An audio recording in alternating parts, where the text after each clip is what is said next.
Hey class, the first set of questions that we're going to go over comes from Judith Hess Wright's Genre Films and the Status Quo. The first question reads, what cultural work do Hollywood film genres perform according to Wright? Well, Wright says that these films were financially successful and they came into being partly because they would temporarily relieve some of the fears that were aroused by the recognition of certain social and political conflicts. And then what they did was discouraged the general populace from acting on those fears, right? What they did was for the audience living with social and political conflict is provide a kind of sense of satisfaction rather than create the need for action from those people, right? They could watch these films and see these stories and feel pity and fear rather than feel like they wanted to revolt against the system. So Wright says that they basically served the ruling class by assisting the maintenance of the status quo, meaning what they did was allow the audience to experience the conflict and create a sense of satisfaction at the ending of these films rather than just internalize the conflict and then want to act out in society.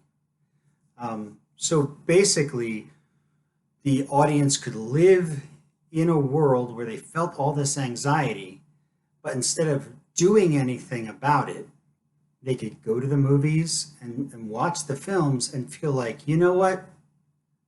I have resolution because I have seen this conflict on the screen, felt it on the screen, but I don't have to do anything. So that was Wright's answer there. Okay. The second question is, what are the three significant characteristics of genre films that make their resolution of social and economic conflicts seem possible and even logical?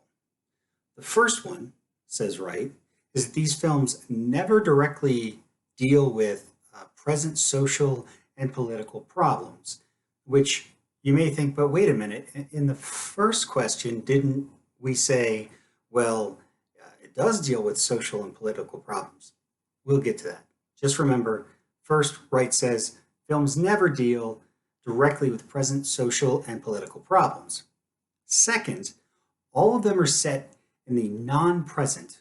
For example, westerns and horrors tend to take place in the past. Science fiction films, by definition, take place in the future. And specific to this class, gangster films take place in a social structure, normally within the confines of a gang or a mob, the mafia, that kind of thing, that is separate from contemporary structure so that its time and place doesn't really matter. It becomes kind of irrelevant. The third significant characteristic is that the society in which all of this action takes place is very simple. So it's not a very dramatic force in the films themselves. It just acts as a backdrop for the story in which very few actors actually work out the problems having to do with actual present day issues. So that is, the worlds presented in genre films are depicted with just enough personal and physical backstory to suggest rather than actually portray the real world in real time. So basically, these societies depicted serve as a kind of facade against which the protagonists play out their desires and their conflicts and their concerns. And that is what Wright says are the three significant characteristics of genre films. So, the third question was, what simplified social structures do genre films employ? We got into this a little bit in the second question, but all of these genre films, including like science fiction and westerns, present a greatly simplified social structure. And even if these simplified social structures existed, which is questionable, they don't anymore. So the genre films are actually nostalgic. They kind of present this going backwards to a simpler time, to a simpler world where your problems can be worked out in a fairly simple manner. Um, these problems are fixed in ways that no longer work if they ever worked in the first place. And I can quote right here and say that in sum, genre films reject the present and ignore any likely future. So, the fourth question from Wright is, what are the four major conflicts narrated in genre films? Wright goes into kind of a lot of detail, so I'm going to try to give a summary here.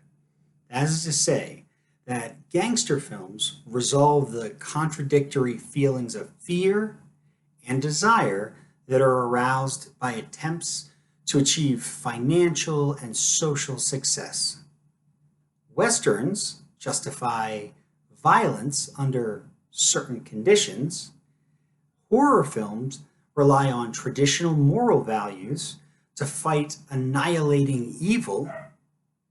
And science fiction tends toward isolation from and eradication of invaders. And that is my dog barking in the background because she wanted to choose this point to do that.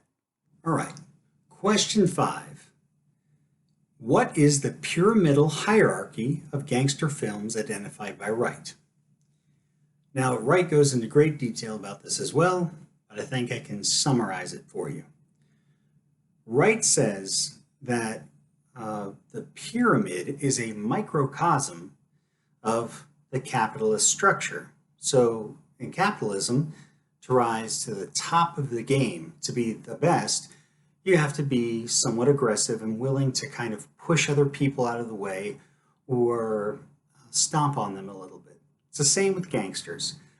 To get to the top of their game, they have to be willing to be aggressive and to kind of squash the competition.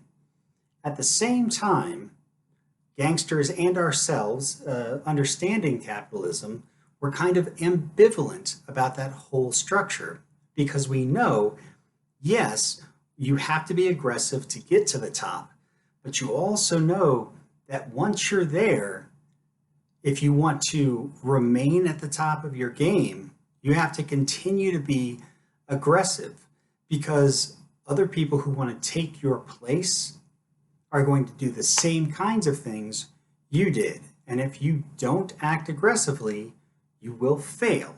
And if you're a gangster, that normally ends up meaning you're dead, right? So that's the pyramidal hierarchy that Wright identifies. It's a microcosm of a capitalistic structure.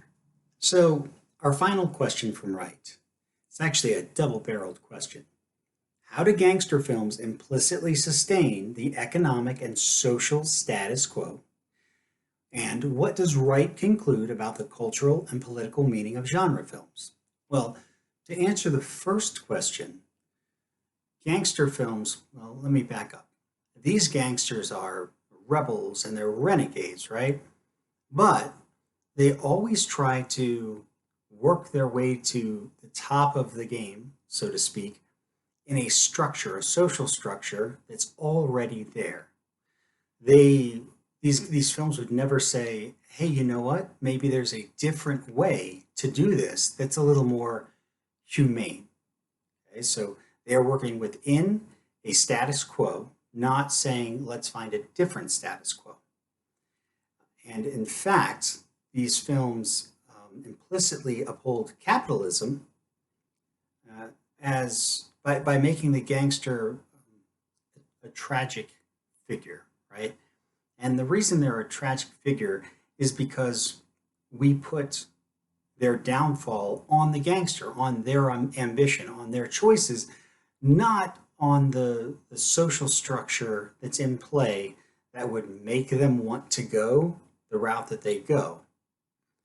So what we're led to believe is that these gangsters make these choices, they're not victimized by the world.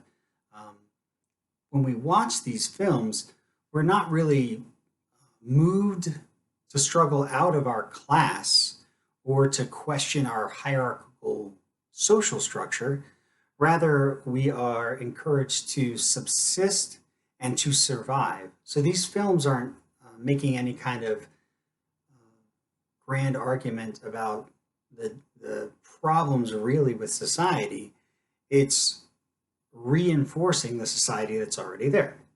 As for the second question about what Wright concludes about the cultural and political meaning of genre films, is that she thinks that genre films maintain the existing political structure, right? Or they assist in the maintenance of an existing political structure, and that the solutions that these films give to conflicts inherent in capitalism require obstinance or devotion to bow down to the ruling class and cause viewers to yearn not for not for less, but maybe greater freedom in the face of these ambiguities around themselves. So viewers are encouraged to cease examining what's going on in society and themselves, and simply to take refuge in this fantasy from their only real alternative. This is Wright speaking. And that is to rise up against the injustices perpetrated by the present system upon its members. So these films basically say, look, escape into this fantasy, be involved in the status quo, because the only other alternative would be saying, hey, this social structure doesn't work, let's break it down. And genre films don't want to do that.